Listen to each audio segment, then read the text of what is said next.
Assalamu alaikum. Good day. I'll be discussing section 37 to 42 of Canon 3.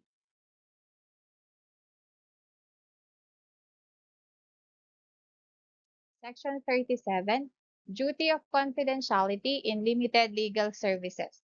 A lawyer who provides limited legal services must protect the client's private confidences to the same extent as if engaged under regular terms.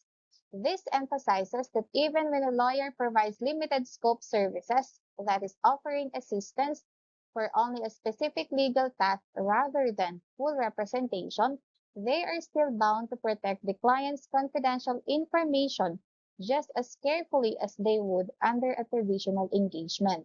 Essentially, this ensures that the lawyer's ethical duty to maintain confidentiality remains consistent, promoting fairness and trust in any attorney-client relationship regardless of its scope.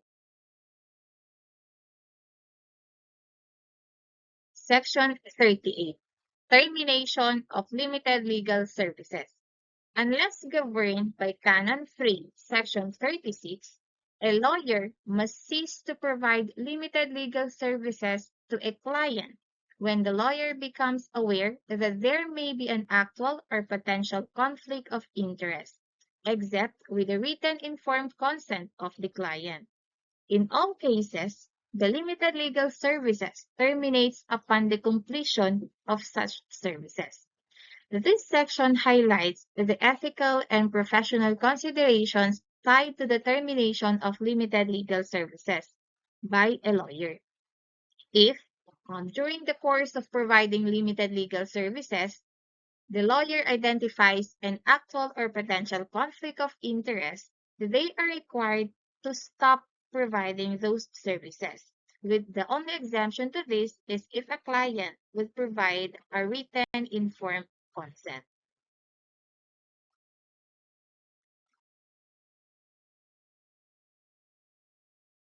Section 39. Limited legal services of law student practitioners. The limited legal services rendered by a law student practitioner under the Clinical Legal Education Program shall be governed by the CIPRA. This provides that when a law student provides limited legal help under the Clinical Legal Education Program, their work must follow the rules and guidelines set by the Code of Professional Responsibility and Accountability. These rules ensure that their actions remain professional, ethical, and supervised.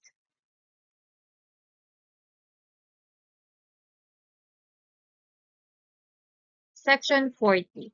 Accountability of legal clinic director and supervising lawyer. A law student clinic director and supervising lawyer, under Rule 138-8 of the Rules of Court, shall provide meaningful training to law students. They shall assume responsibility for any work performed by the law student while under their supervision and shall comply with all the laws, rules, and guidelines pertaining to law student practice. This section provides that the legal clinic director and supervising lawyer is responsible for giving proper training to law students. He or she is accountable for any work the students do under his or her guidance and must follow all rules, laws, and guidelines related to law student practice under Rule 138-8 of the Rules of Court. His or her role ensured the students learn their task ethically and professionally. So, to understand better, we have a case under this section.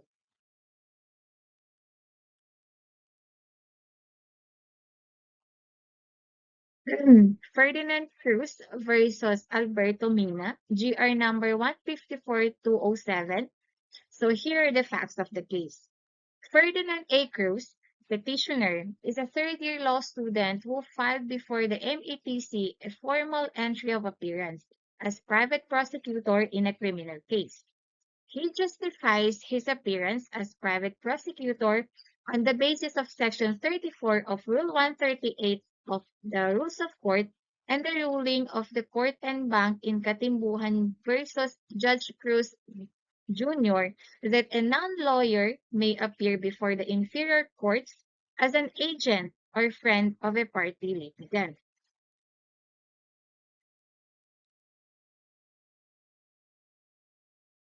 He furthermore avers that his appearance was with the prior conformity of the public prosecutor and a written authority of the complainant who appointed him to be his agent in the prosecution of the said criminal case. However, the MEPC denied permission for petitioner to appear as private prosecutor. The petitioner filed before the RTC a motion for reconsideration, but the RTC denied the petitioner's motion for reconsideration.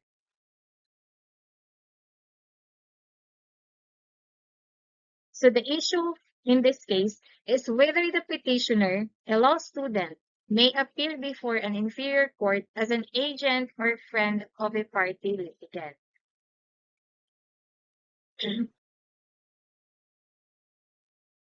The Supreme Court rules that the petitioner may appear as a private prosecutor under the direct control and supervision of the public prosecutor.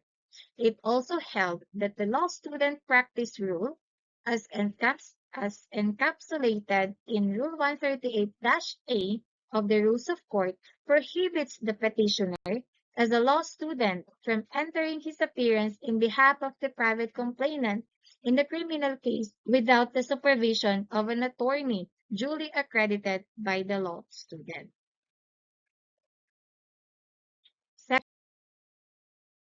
Section 41.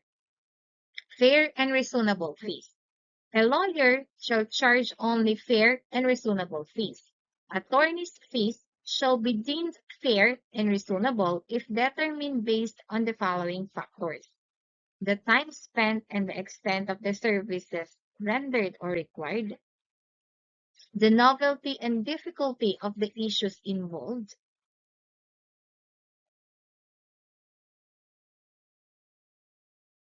the skill or expertise of the lawyer, including the level of study and experience required for the engagement, the probability of losing other engagement as a result of acceptance of the case, the customary charges for similar services, and recommended schedule of fees, which the IBP chapter shall provide.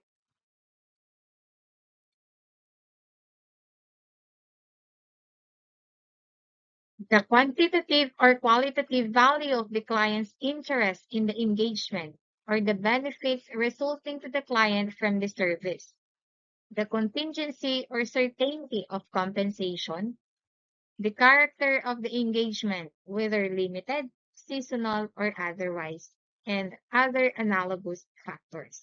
So this section emphasizes that a lawyer must charge fees that are fair and reasonable. This means that fees should be based on factors like the time and effort involved, how complex the case is, and also the lawyer's experience. Some factors also include like potential conflicts with other work, usual rates for similar services, the value or benefit to the client, how certain the payment is, the nature of the engagement, whether short-term or long-term, and any other relevant factors. These guidelines ensure fairness for both the lawyer and the client.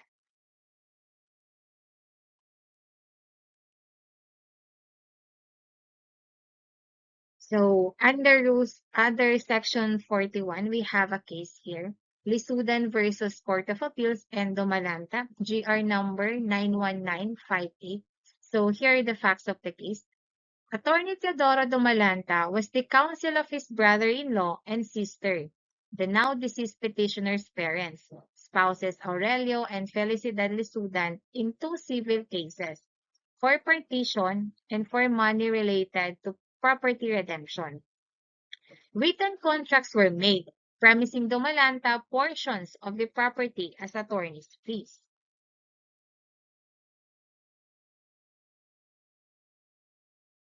The trial court ordered annotation of Domalanta's attorney's client on the property's title after confirmation from the plaintiffs that they voluntarily entered into the professional service contract, providing Domalanta with one-third of the property and usufruct rights to his son.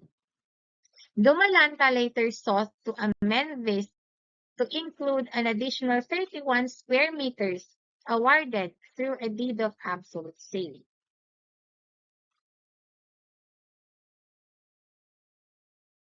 However, the plaintiffs objected, claiming amounts were excessive and sought to revoke these orders.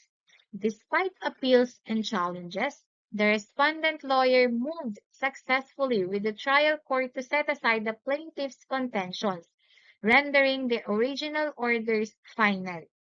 The Court of Appeals concurred with the trial court, holding that the original orders couldn't be contested after finalization, dismissing the petitioner's appeals concerning the excessive attorney's fees.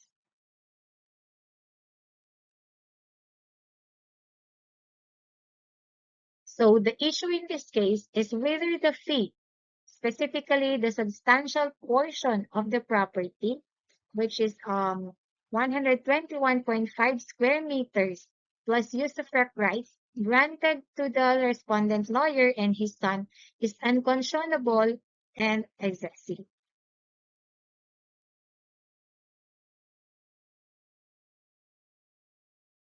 The court ruled that the contract for professional services is unconscionable and unreasonable.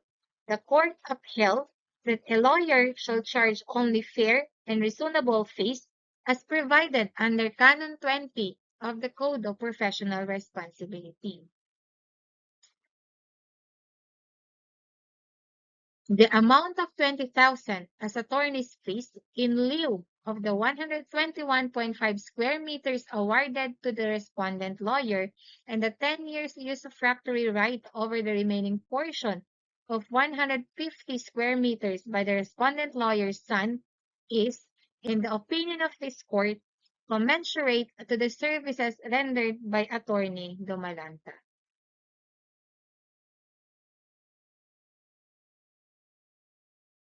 Section 42.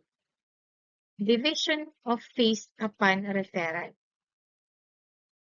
A lawyer shall, in case of referral of legal services in favor of another lawyer, with the written informed consent of the client, be entitled to a division of fees in proportion to the work performed and responsibility assumed.